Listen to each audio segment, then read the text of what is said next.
Alright, so greetings from Missoula, Montana.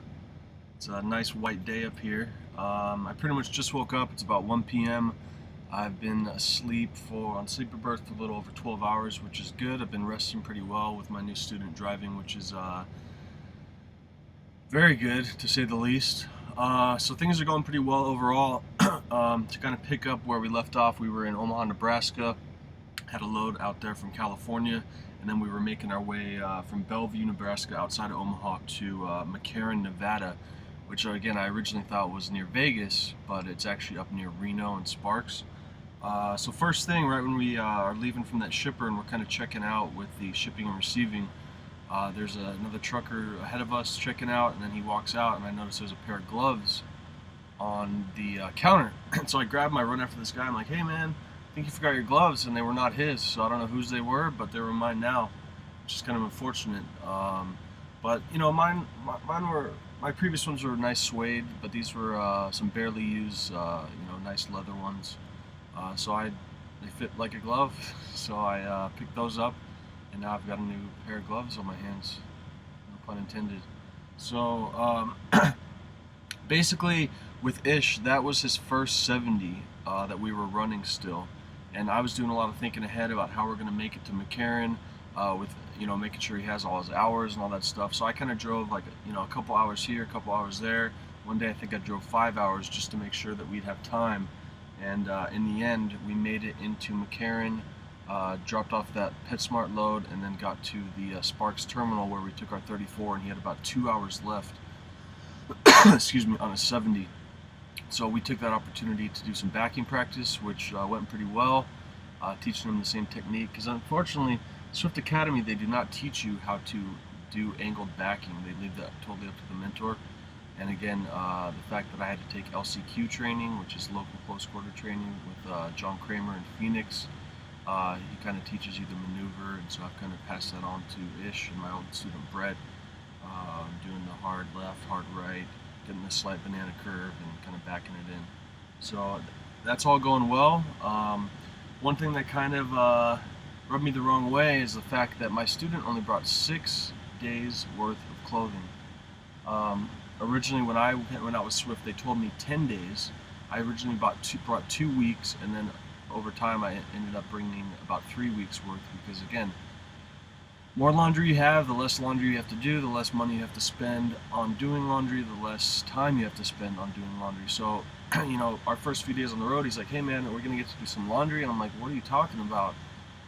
Apparently he only brought 6 days worth, so that's all on him. It's unfortunate. I even called Swift, one of the ladies who was part of my Swift orientation, kind of asked her, like, why are you guys telling people to bring 6 days of clothing? If it's like a space factor, they don't want you to bulk up and not have room on the truck. Like, trust me, your mentor would much rather have you have more clothing and make a little room for it than have to constantly be worried about factoring in laundry, especially now that we're teaming. We're not stopping at truck stops for the night. You don't have that 10-hour break. So that's kind of an unfortunate factor of what's going on. Other than that, making our way to McCarran, we're through Wyoming, and we ended up hitting about a 2-hour delay with a truck wreck. It was a 2-truck involved wreck. We actually passed one of the vehicles being towed by a wrecker, and I ended up snapping a photo of it, and the passenger seat was just totally wiped out. The truck was wide open. I really hope no one was in that passenger seat. Hope the driver was all right. Not really sure what happened. It was only a couple miles in the traffic, but again, really poor visibility, really bad snow, really bad wind. We actually talked to one of the truckers who had next to us. He had a CB, and we kind of asked him what's going on, and he was like, yeah, you guys need a CB, man, which I'm not too keen on getting one, but especially in an instance like that where you don't know what's ahead of you, you got bad visibility, you got slick roads, you definitely need to know. So CBs, yay or nay, not sure, but so with that 2-hour delay, I thought that was going to push us out and make us late for our delivery. I thought Ishmael was going to run out of hours. I thought we were going to have to T-call in Salt Lake City. Turns out we did not have to do that. We made it in time and all that stuff. But however, the fact that we were stuck in traffic, whenever you pull those brakes, it sets you to on duty. And so an hour and a half spent in traffic, which should have been logged as driving, was logged as on duty not driving. And I realized after we approved our logs that I probably should have switched that over for him, because technically he was driving. He should have gotten the hours and the credit for it. But so that was a little bit unfortunate. So no big deal. But up to the Sparks, Nevada terminal, he was probably 2.5 hours shy of getting his 50 hours. So again, 50 hours. Once you hit 50 with your student, they can you can start teaming. You know, one sleep, one drive. So so while we're at Phoenix, my phone, my Verizon phone, which I mentioned last time, I'm switching over to Sprint. The fact that they have unlimited data, the fact that I've been seeing how well Ish's Pandora was working, because you don't necessarily need 3G for Pandora, you need it for all that other stuff, but Pandora works pretty well without 3G. Instead of paying the $250 a month to my mom, which I mentioned, the family plan, using 30 gigs a month, now I got unlimited data with 5 gigs of tethered, which I paid $30 more. And so that I'm mainly going to use to upload videos and watch a little bit of Netflix here and there. The only thing unfortunate, I guess you could say, is the fact that I was under the impression that with Swift you would get an 18% discount on your bill. So I thought my 110 would be down to about 90 plus some change. Then I was told, or read it was 17%. I was like, all right, no big deal. Then I apply for it and find out that apparently the plan I already have, with unlimited talk text data, 5 gigs of tethered, 110 a month, is already a discounted plan, which means I do not get that 18-17% discount. So that's not fun, to be told one thing and have it turn out to be another, but I guess that's how they bring you in. So my point is, I'm at the Reno terminal, the Sparks, Nevada terminal, and my phone just cuts off. The service is gone, my 3G's gone. Turns out Sprint took my number from Verizon, canceled my service with them, and didn't give me a heads up on it. So I was pretty pissed off, the fact that, you know, first of all, you need a phone on the road, safety first. Again, if you were a businessman who used his phone a lot, you need your phone, and the fact that they just turned it off mindlessly. You know, here I am in Nevada, my phone's been sent to Phoenix, which I mentioned, because it was about $30 less in taxes, environmental fees. That kind of pissed me off, but then I realized my data at the time was about 12 out of the 30 I paid for. So right after that happened, I told my mom she'd cut that data in half, so I ended up saving me $100 on the bill I would owe my mom. So I guess it was serendipitous in that aspect, but it just, you know, it didn't make me too happy. The fact that I was kind of out of the loop and having to use Ish's phone for a few days and his Pandora, all that stuff. But I guess it worked out in the long run. So, but again, we were at that Reno Sparks terminal. I told my driver leader we need to get to Phoenix, high priority, in order for me to get my new phone. And I talked to the dispatch at Sparks. There was a load that had not had a pickup appointment yet. It was from Reno to Tolleson. Tolleson's just outside of Phoenix. It was a Home Depot delivery, and we ended up getting it. And we headed out on Tuesday. Today is Saturday. We headed out on Tuesday at about 7 a.m. So that all worked out, getting that that load going. Again, Ish was 2.5 hours behind on his 50. So once he hit that 2.5 hours behind the wheel, I went to sleeper berth, and I was able to kind of hit the hay, and then make our way to the Phoenix area. One other funny thing that kind of happened in Nevada was we were at a Pilot fueling up, and I see this guy walk by, and he looked familiar to me because I guess he was also a Swifty. I've seen him at the Phoenix terminal, but I kind of see him, and he looks at me, and I kind of look at him and give him a head nod, and he looks at me, and he comes up to me, he's like, "Hey dude, you're that Oddfellow trucker guy." And so it was just kind of funny. I've never been called out on it, but he was just a fellow Swifty, and he saw my videos a few days prior, so that was new for me, so that was cool. Little dude named David. Other than that, again, we made our way through Nevada. We had to cut into California, make our way to Phoenix.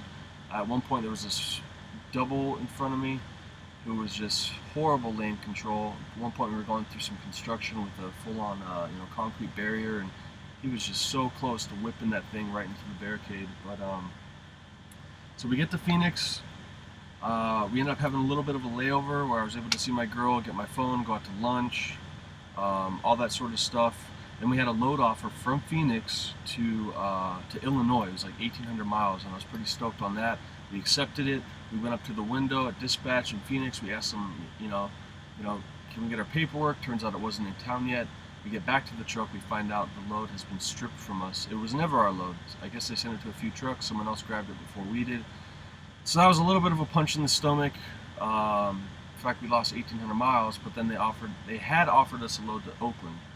It's a little bit of a solo freight, and I said, hey, we need team freight. We got offered one to Illinois, we didn't get it, and then we got offered one to Southern California, and I told them again, like, hey, we need team freight. Like, I can't keep doing this solo freight stuff. It doesn't gets him his hours, but it doesn't get me my my spiff of double pay. So I fought for that a little bit, and then they gave us that load again to Oakland, which is a little over 700 miles, and I said, all right, screw it, we'll take it. So we made our way to Oakland. He drove initially, all went well. I slept really well. Woke up just past the Grapevine, and I made the way the rest of the way. Right when we got there, we've done this run before. It's Amazon in Phoenix area to UPS right near the airport in Oakland. And so I know exactly what to do. The lady that works there, she's pretty cool. She's a brewmaster, makes her own beer, and so I always kind of talk to her, small talk about that sort of stuff. But so we get there. First thing I hear is some gunshots in the background. And I kind of thought to myself, all right, welcome to Oakland. I told her about it. She said, no, that was probably a nail gun. There's guys working on some stuff. So I'm not sure, but it sounded like gunshots, like bang, bang, bang, bang, bang. And that was it. I didn't hear any more like, like a nail gun. But so I'm not sure. Maybe I heard a gun in Oakland, maybe not. If it was, I wouldn't be surprised. If not, whatever. But so all is well. From that point, we're not really sure where we're going. They finally give us a load offer, not too long of a wait, maybe an hour, from Kettleman City up to Pasco, Washington. And I originally, when I checked it, I thought Kettleman City was near Sacramento, but it was actually south, about 200 miles. So we made our way. We had a little bit of a 6-hour window, 7 hours to get there.